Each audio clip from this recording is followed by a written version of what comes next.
Amazing. Hey, good to see you. Wow. Hello, beautiful British Columbia.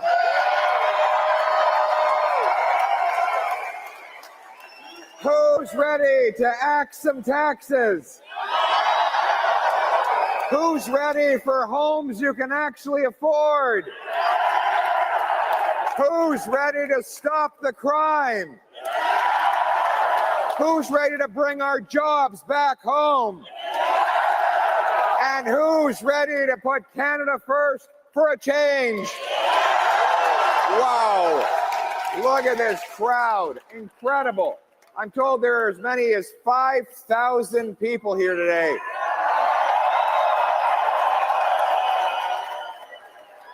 Unbelievable. As I was driving up, I saw the people lined up in the rain. Have you ever had rain here before in British Columbia? It's nothing. You walk around in the rain for fun out here. I love being back in this place. Beautiful British Columbia. I love you too. I love you too. I, of course, am an Albertan, which is that alien species that invades your province every summer for your lakes and your oceans, and every winter for your ski hills. We do spend a lot of money here, but we love British Columbia as fellow Westerners. I gained some of my best lessons from my parents on those road trips. I remember when I was a little boy, we went camping in Penticton. So we drove all the way, road trip from Calgary. We got there and we pitched our tent, and I went to the shore, and lo and behold, there were these new things called jet skis. I'd never seen them before, but it looked thrilling. So I ran back and I told my dad he had to rent me one of these things. He went and checked. He said, it's $100. We're not paying $100 for you to buzz around on the lake, but we can rent you one of those little pedal boats. You know, the yellow things? So he rents me this little pedal boat. I go out into the middle of the lake. The rich kids come over with their jet skis and start splashing me and laughing at me. So I pedaled my way back to the side of the shore, and I went to my dad in tears and told him the story. And he said, I'll make you a deal. You can get back to Calgary, and we'll get you some jobs here and there, and you're going to save up some money. And by the time you turn 16, you'll have enough to borrow our minivan, the Chevy Lumina. You remember those things? They look like a spaceship. You can fill it up with gas. You can drive back out to the campground. You can rent yourself some space, and then you can pull the money out of your pocket that you earned, and you can rent yourself a Sea-Doo for an hour. How does that sound? In other words, very simple lesson. If you want nice things in life, you have to work for it, right?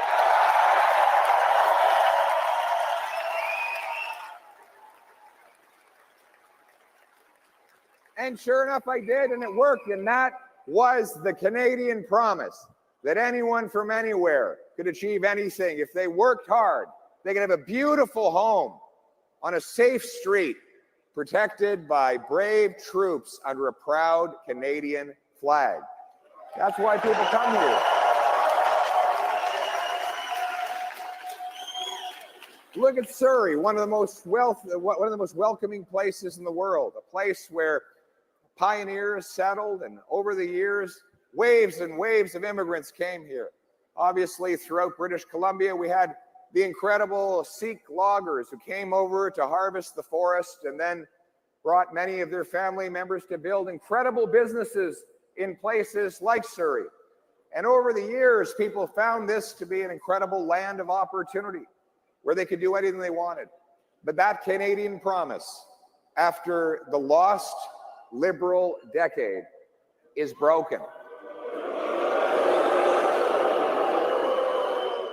Everything costs more, with the worst inflation in 40 years. Food prices have risen about 37% faster in Canada than they did in the United States in the exact same 5-year period.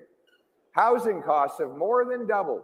It now takes about $1.2 million to buy a home, an average home, in the greater Vancouver area. In fact, Vancouver is now by far the most expensive housing market in North America, and the third most expensive anywhere in the world after Liberals promised they were going to make life more affordable. And then crime, chaos, drugs, and disorder overtake our once tranquil streets as criminals who are repeatedly released onto our neighborhood streets terrorize our citizens, sell drugs to our kids, and shatter what used to be beautiful and safe communities. Finally, our economy has been weakened by years of radical, net zero, anti-development extremists led by Mark Carney and Stephen Guilbeault, who have blocked our pipelines, shuttered our mines, attacked our forestry sector, all while they move their money offshore to lower tax havens or places with no environmental standards at all. My friends, our country, life has never been more expensive. Our streets have never been more dangerous. Our economy has never been more vulnerable. And we have never been so much under the American thumb as we are after the lost Liberal decade. But the choice in this election is whether the Liberals deserve a fourth term or whether it is time for a change to axe the taxes, develop our resources, put Canada first for a change.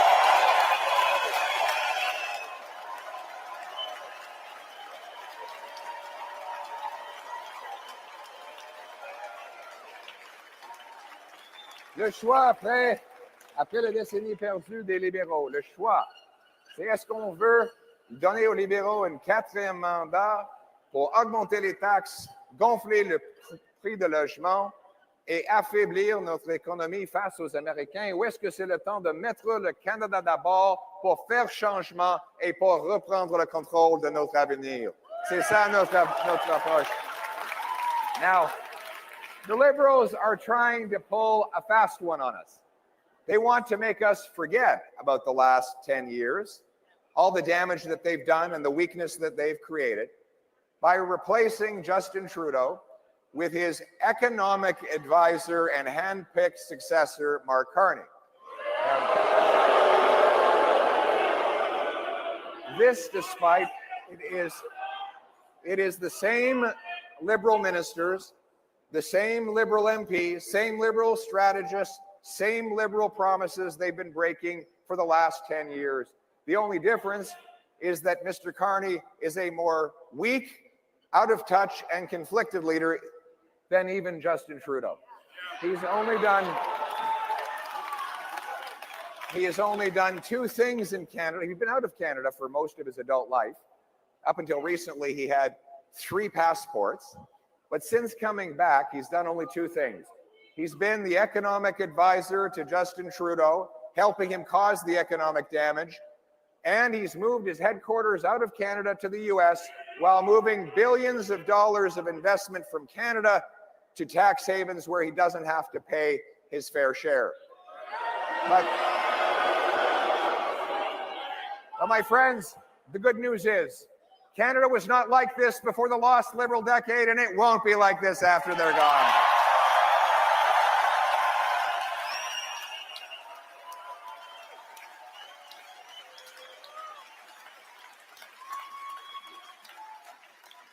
We're going to pass a big bring it home economic plan.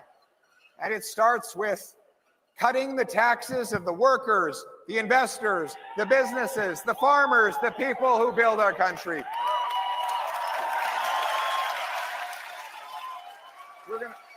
It starts income tax. I saw this incredible meme the other day. It was a boy sitting in the park, his face buried in his hands, crying his eyes out. He had asked his dad, what is an income tax form? And his dad said, well, it's just like your high school report card, except the inverse. The harder you work, the worse you do. Income tax is like the fine you pay for the crime of working hard. No wonder people don't want to take that extra shift, work that extra hour, get that promotion, or gain a bonus, because if they do, they're penalized through high levels of Liberal income tax. And that has driven many of our best people out of the country for better opportunities. We want this to be a country that rewards hard work. And that's why I have announced that a Canada First government will cut income tax for the average worker by 15%.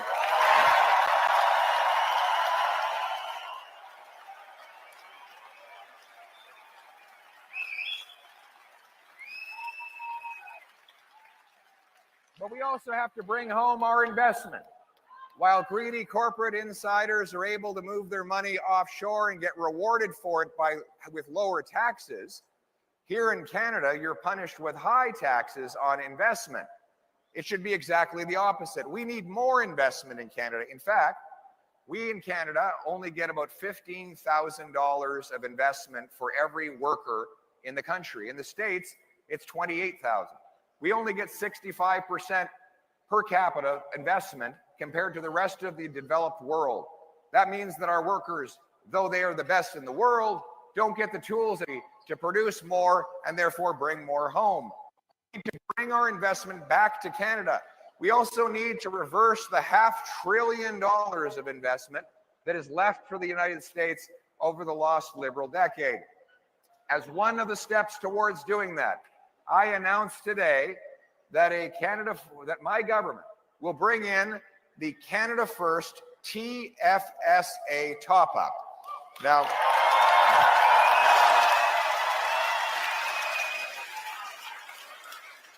as you know, the previous Conservative government, with the help of Mark Straw, and you were too young to be around at the time.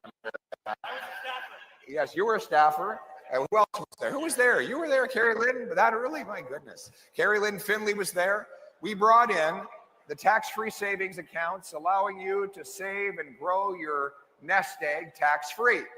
Now we're going to keep the existing TFSA the same as it is. You'll keep being able to contribute $7,000 a year. But on top of that, our government will let you contribute an additional $5,000 as long as all of that extra money goes to Canadian companies. So that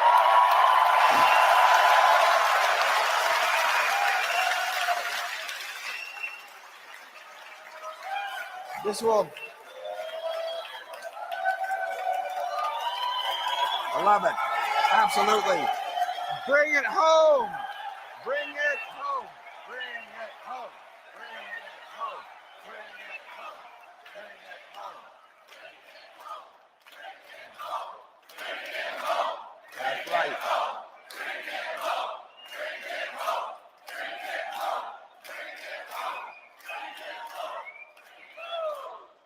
While Mark Carney ships his money off to Bermuda to dodge taxes, we're going to reward hardworking Canadians who set aside money by investing in Canadian companies that will use that money to buy Canadian equipment, build Canadian factories, Canadian mines, Canadian pipelines, and pay wages to Canadian workers.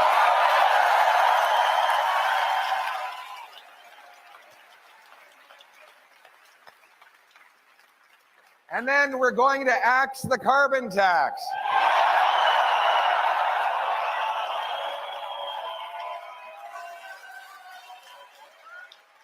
Remember, the Liberals told us that if we got rid of the carbon tax, the entire planet would be lit on fire. Remember that? They said the carbon tax was the only way to stop forest fires. That's funny. I always thought you put fire out with water, not with taxes. They have senior ministers that are still in the cabinet who said they would resign in protest if ever the carbon tax were canceled. So what did Mark Carney do? He didn't get rid of the carbon tax. In fact, the full carbon tax law is still on the books.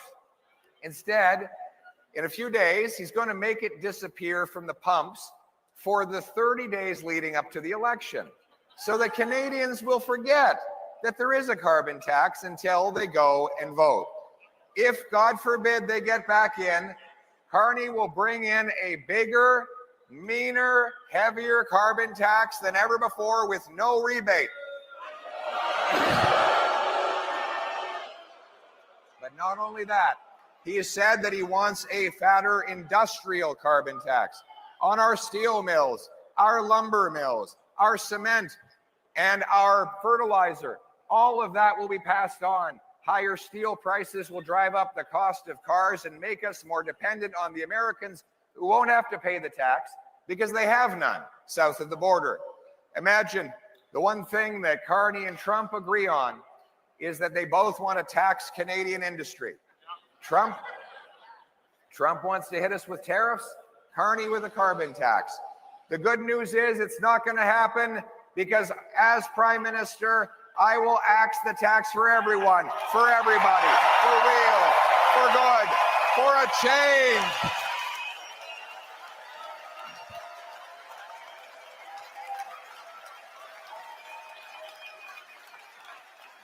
Absolutely.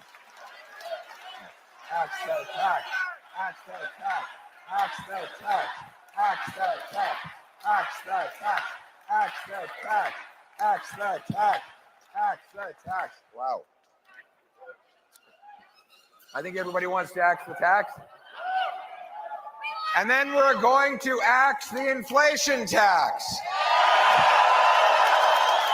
You know how inflation happens. It's always the same thing. Government prints money to spend what it doesn't have.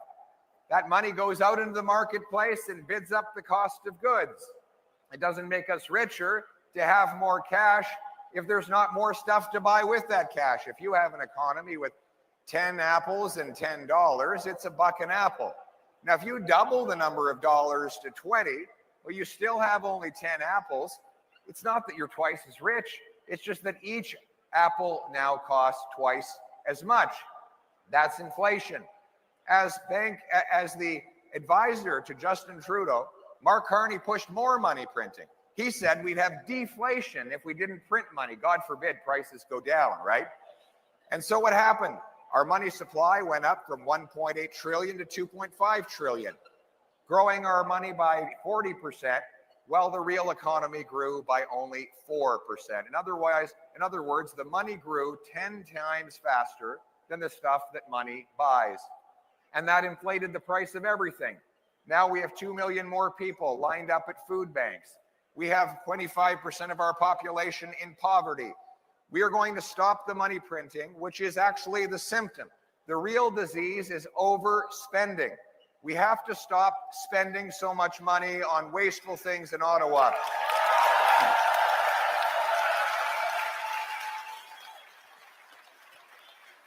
My government, we will cut back on the federal bureaucracy, cut back on the consultants that consume $20 billion a year. We will cut back on handouts to corporate insiders, and we will cut back foreign aid to bring our money home to our people in this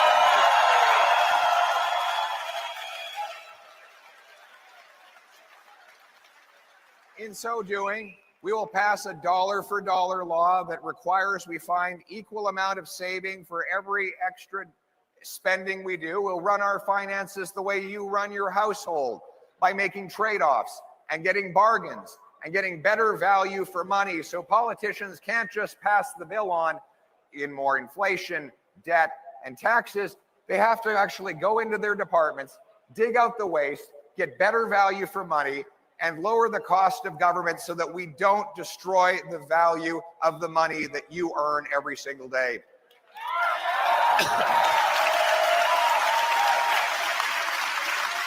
And the worst inflation of all is housing inflation, which is shut out for the first time in Canadian history. Our youth cannot afford homes. This has never been the case. It now takes 29 years for an average British Columbia family to save up for a down payment. It used to be you paid off a mortgage in 25 years, faster than it takes now for the down payment. This is in part due to taxes and government inflation. 60% of the cost of a new home in Vancouver today is taxes, bureaucracy, delays, consultants, zoning, lawyers. More money from a new home goes to bureaucrats in offices than goes to the carpenters, electricians, and plumbers who actually build the homes. So this is a shame. And not only that, The very carpenters who build the homes cannot afford to live in them. That is why we are going to cut back on the taxes and bureaucracy, starting with my leadership and the team of our Conservative Party, to eliminate the federal sales tax on homes under $1.3 million.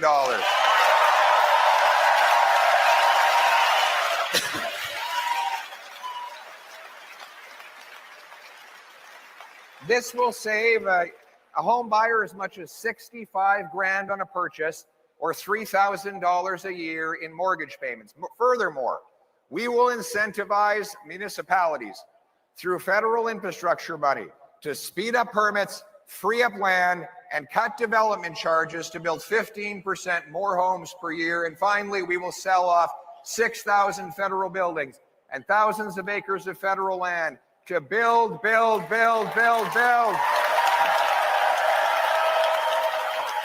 Who's this? Come on up here. Come on, this guy. Come on up here. Who's this guy? Who's this guy? Good to see you. Come up and say hello. There we go. What's your name? What's that? Maxim. Maxim? Good to meet you. So are you the sheriff around here? Do I have a parking ticket? No, I don't have a parking ticket. You're keeping law and order around here? Have you caught any bad guys? Not yet. He's looking out. If there are any bad guys out there, Maxim's coming to get you, okay? Way to go. Are you ready? Look over that way. Are you ready to stop the crime? Way to go. What a kid. And when you grow up, do you want to own your own house? Do you think we should put Canada first? Excellent. Way to go, buddy. Give him a round of applause, everybody. Maxim. Way to go, my friend. Thanks very much for coming. Great kid. All right. He's my security. Is that proud mother over there? That's great. What a great kid. You're raising. He's going to be a cop one day? Good. Excellent. We need more. We love our police. Give it up for the police, everybody. Way to go, Max. Way to go. And what's that? Yeah, jail not bail for the criminals, that's for sure. But you know, the choice in the next election on housing is taxes, is whether the Liberals deserve a fourth term after driving up taxes and housing costs, or whether it's time to put Canada first with a new Conservative government that will axe the taxes, build the homes, and bring home the dream of home ownership for every hardworking Canadian. Thank you.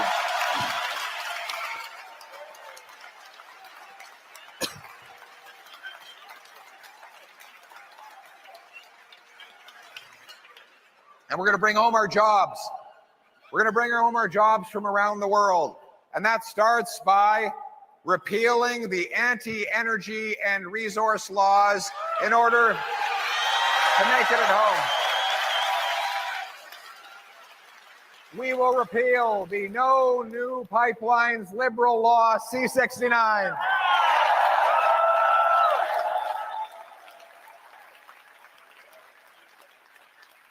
We will get rid of the energy cap that Carney has imposed on our oil and gas sector. We will approve the Ring of Fire in Ontario to harvest the strategic minerals.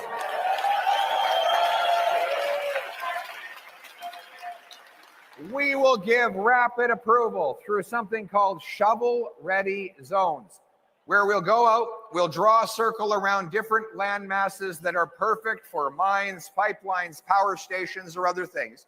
We'll give pre-permitting so that companies don't even need to apply. They only need to meet predefined specifications and standards. And if they do, they can get in, get the shovels in the ground, and get building from the start. This will eliminate. What's that? What was that? Drill baby. Absolutely. What do you do, sir? What do you do? He drives a concrete truck. He wouldn't be able to give him a round of applause. That's what we need. Boots, not suits. Boots, not suits. Boots, not suits. That's what we need. The hardworking people who build stuff are going to have a chance to do it. You know, we have such incredible blessings. We should be the richest country in the world. Right? You agree with that up there? The richest country in the world. We have the most uranium, the most potassium, potash. We have the third biggest supply of oil, the fifth biggest supplier of natural gas. We have the most oceanic coastline of any nation on Earth. We have the sixth biggest supply of lithium. The list goes on, and yet we're keeping it in the ground because of a radical net zero ideology that impoverishes our people while enriching the global elites. We have clean electricity that could power these data centers. You know, like Microsoft and Meta and these other big companies, Alphabet, they're all building their own nuclear power plants to feed these data centers. These artificial intelligence centers, it takes 10 times as much electricity when you do a chat GPT inquiry as when you do a Google search. Artificial intelligence. We have that in the government too. It's just a different type. It's just a different type. But we have the electricity in Canada to power these things. What we need is to have shovel-ready zones that pre-approve the power station and the data center, the LNG plant, the pipeline, the mines, the factories. We're going to reignite our great resource sector and bring home our jobs.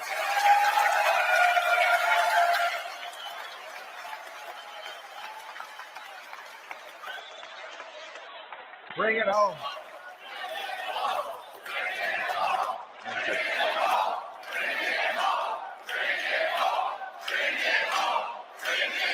We're going to bring it home. We're going to bring home our jobs and a brighter future for our people. Put our nation back in charge of its own future. And our nation will be strong and able to stand up against President Trump or any future American president, because we will be self-sufficient, self-reliant, and strong enough to stand on our own 2 feet.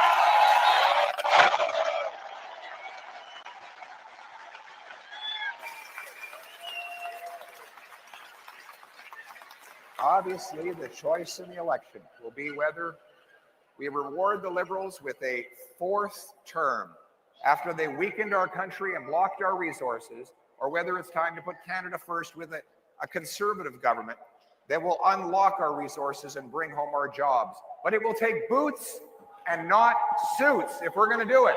Boots, not suits. Boots, not suits.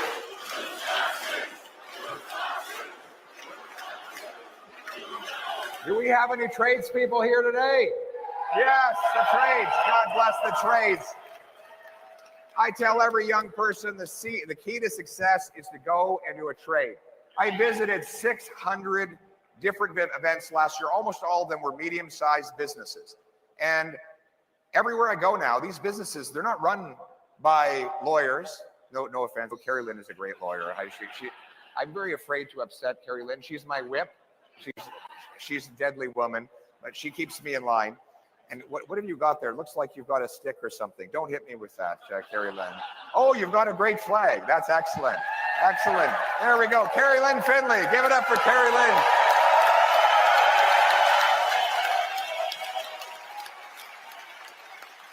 But these businesses, they're not run by MBAs. They're run by tradespeople who took the skill set of solving problems and making things work and applied it to business. And that's how they're generating so much value. But unfortunately, the governments want to give all their educational resources to white-collar education. I have no problem with university. I was blessed to go myself. But we should give fairness, and we should give the lion's share to the trades so that we can prepare the young people who will build stuff, make stuff, fix stuff, move stuff. And that's why my government, our conservative government, will put Canada first and put our tradespeople first by bringing back the $4,000 apprenticeship grant and funding union training halls for 3 150,000 young people trained to go into the trades.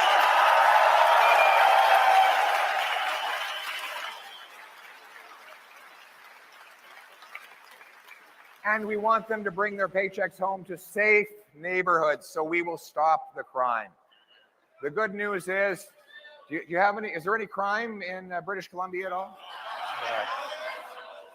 Wild, isn't it? The stories are crazy. Incredible how much crime is going on. Repeat violent offenders. The good news is we don't have a lot of criminals. The bad news is they're very productive or very destructive. A tiny group of criminals are doing all of the crime. In Vancouver, the police had to arrest the same 40 offenders 6,000 times. That means that each one of these guys was arrested. We have great police officer Jesse Sahota here. Future Conservative MP, wrestling champion, black belt in jiu-jitsu. He even has the cauliflower ears to show it. Very powerful soul, a very powerful guy who's going to fight for it, and he's mentoring our young people. But Jesse, I bet you have a lot of return customers out on the street, right? You're arresting the same guy over and over. Oftentimes, the criminals say they're not even afraid to get caught. They don't go through the trouble of avoiding the police because they know they'll be released before the paperwork on their latest arrest is even complete. And then they go out and offend again and again. If you're arrested every 2 days, like those 40 offenders in Vancouver, you got to be working at it all day, every day. It's hard work. You know, you got to be up at the crack of dawn to rob a bank and, you know, selling fentanyl by noon and carjacking by 2 in the afternoon. And these guys don't even have unions. They don't have benefits. They do get room and board. They go to prison for a few hours. It's like the Hotel California. They check out, but they never really leave. But the reality, it's crazy. If you don't laugh, you cry. If you don't laugh, you cry. This is because of Bill C-75. I quote, that the judge is required to release the offender at the, quote, earliest opportunity under, quote, the least onerous conditions. That is what we're going to get rid of. I will repeal C-75. It'll be jail, not bail. Jail, not bail. Jail, not bail. Then there's C-5, house arrest, which allows chronic car thieves to do their sentences in the comfort of their living room, watching Netflix or playing Grand Theft Auto, only to go out the front door and steal again. We will repeal C-5 and bring mandatory prison sentences for car thieves and other offenders.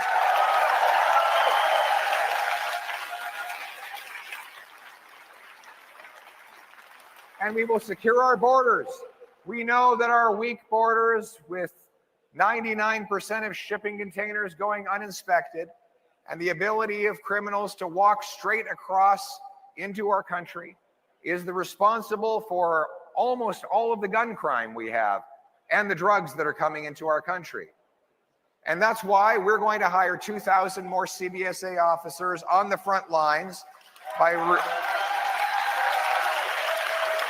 reducing an equal number of back office bureaucrats and using that money to put frontline officers with powerful scanners that can look inside shipping containers, watchtowers that can scan the horizon of our border and stop people from coming in.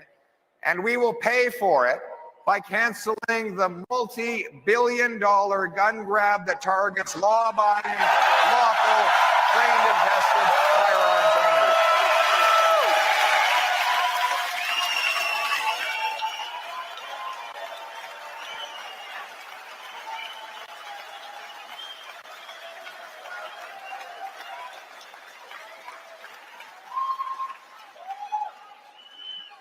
This gun grab, which the police across the country oppose, The police unions are nearly unanimous in imposing the gun grab. They know that it goes exclusively after law-abiding people. And that's a very simple truism that's easy to prove. If you're a criminal, you don't go out and get a possession and acquisition license, right? So taking the property away from the trained-tested, proven, and vetted licensed owner means that you're by definition going after the good guys and spending billions of police and law enforcement dollars doing it, money that could be going to protecting our people. Liberals want to protect turkeys from hunters. I want to protect Canadians from criminals.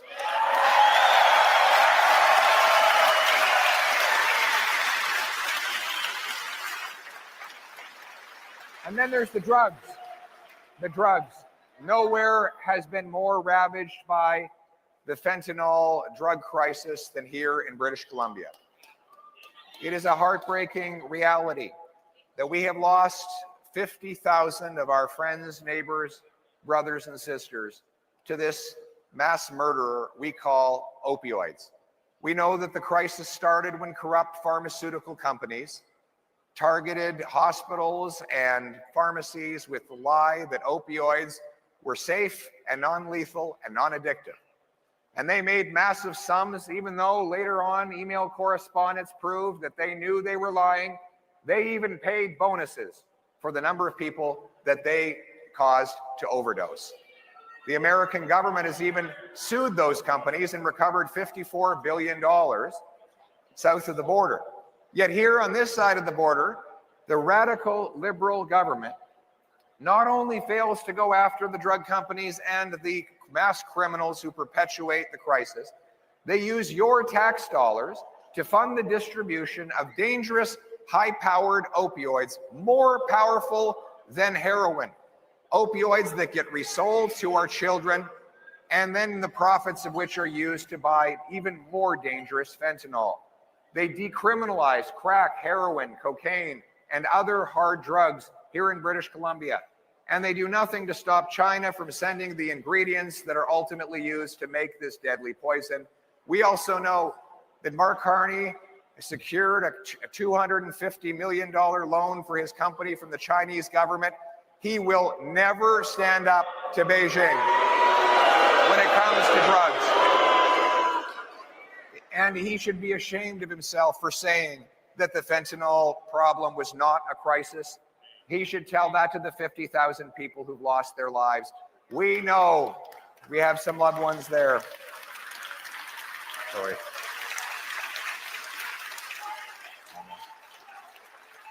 I know. Sorry. I know. We hear stories like this all the time. People who write me letters, heartbreaking letters of good kids who grew up with great values, but maybe got an injury and took a drug to try and relieve the pain, or fell in with the wrong crowd. And when they got addicted, they never made it through.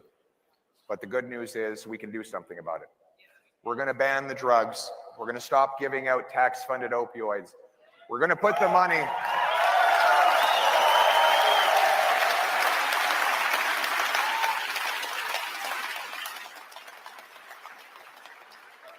money into treatment and recovery, rehabilitation, so that we can help the people who are addicted cleanse their bodies of these poisons through detox, counseling, group therapy, physical exercise, yoga, sweat lodges for First Nations, transition into housing and a job.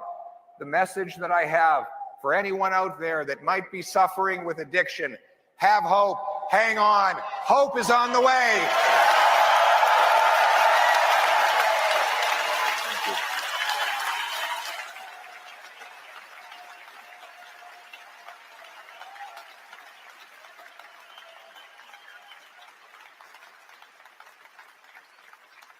And we will recognize that the people who are mass marketing these drugs are killers. If you sell 40 milligrams of fentanyl, you're selling enough to kill 20 people. You might not know who you're killing, but you're effectively firing bullets into a crowded room. Somebody is going to die.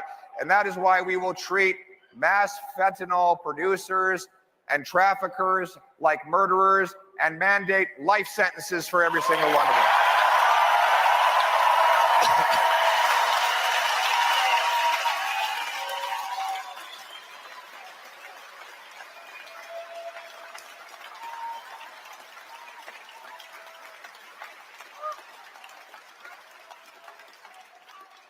And we will help pay for all of the wonderful treatment we provide by suing the corrupt pharmaceutical companies that caused the problem in the first place.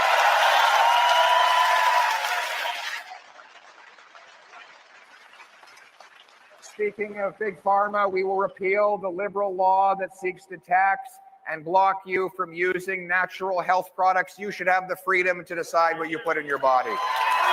Freedom. We're going to bring home the freedom to our country. Make this the freest country in the world. But to have freedom, you have to have a strong military. We're going to rebuild Canada's armed forces to support our troops and our veterans.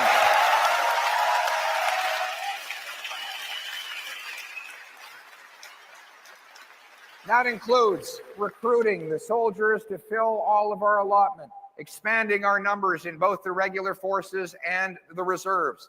We will put money into buying 4 powerful, massive Arctic icebreakers so that we can take back control of our Arctic waters from the Russians and the Chinese.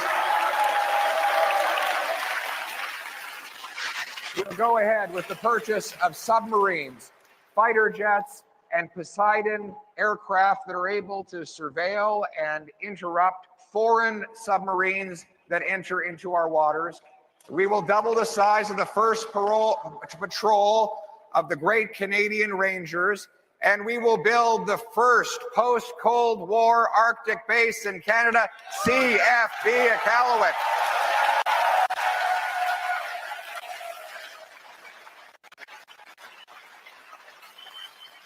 We will expand the cadet program to get more of our young people, before they even graduate from school, enjoying mentorship from our soldiers and our rangers, learning outdoor skills and binding each other together from coast to coast of our wonderful nation. We will be united in service and loyalty, and we will prepare the next generation of warriors that will defend our land. We will also reject radical schemes like the Liberal Century Initiative to bring our immigration system back under control.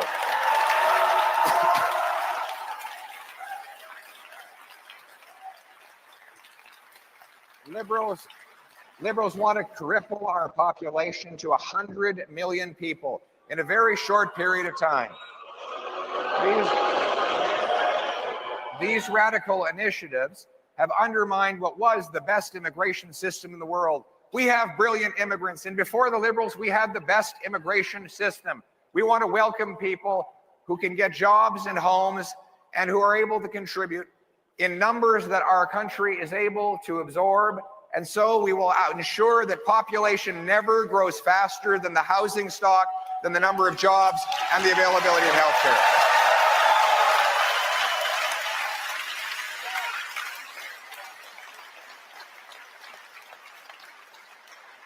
We don't need any of these wild schemes that the globalist elites want to impose on us. You know, Mark Carney thinks he's better than everybody here. He knows better, that he and his friends at Davos can tell us all how to live our lives. My friends, we don't need any direction from him. Canadians are smart enough to make their own decisions.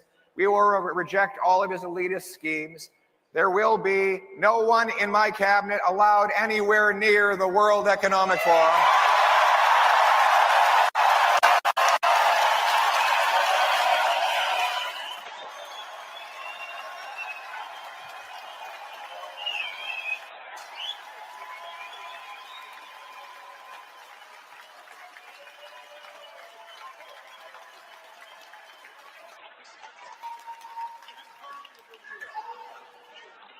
We will bring home our democratic control and put it in the hands of the people. Mr. Carney says he wants us to be European. Mr. Trump, wants us to be American. I want neither of those things. I want us to be Canadian.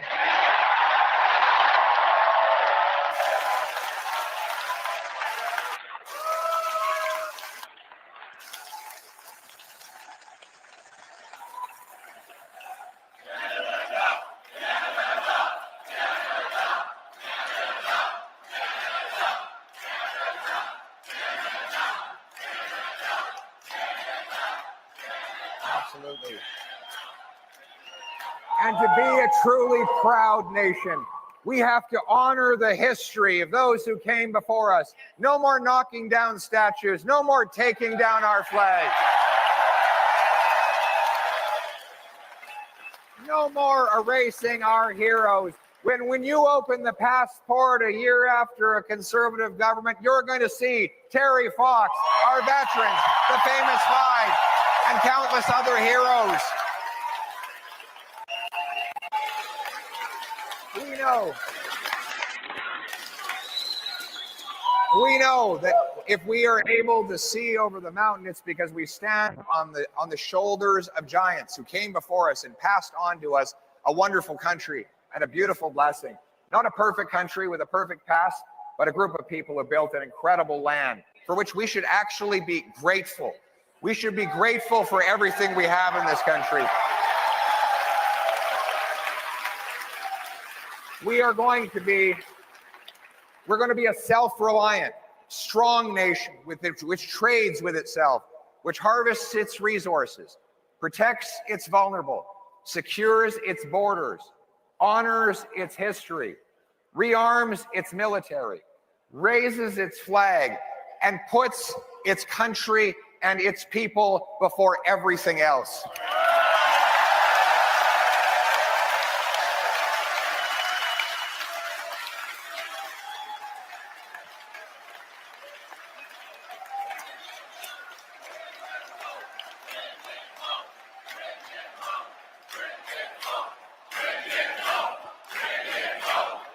Bring it home.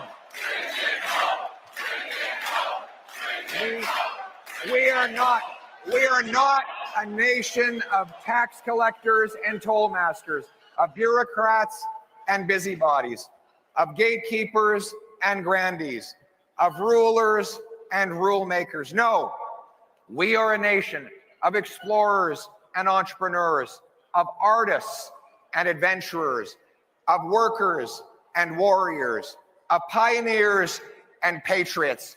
What binds us together is the Canadian promise, the promise to you, the single mother out there who's struggling to pay your bills, that a better day is coming for you and your children, the promise to the seniors that are choosing between eating and heating, that help and hope are on the way, the promise to the wonderful family that lost a loved one to drug overdoses, that their death will not be in vain, that we will protect other people in the future.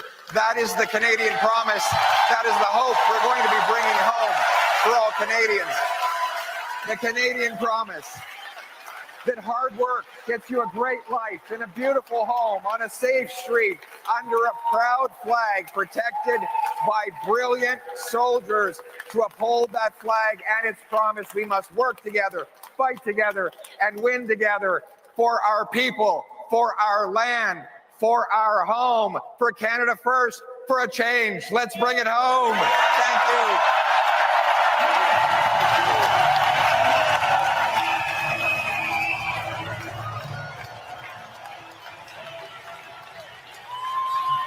Thank you, guys. Thank you, guys.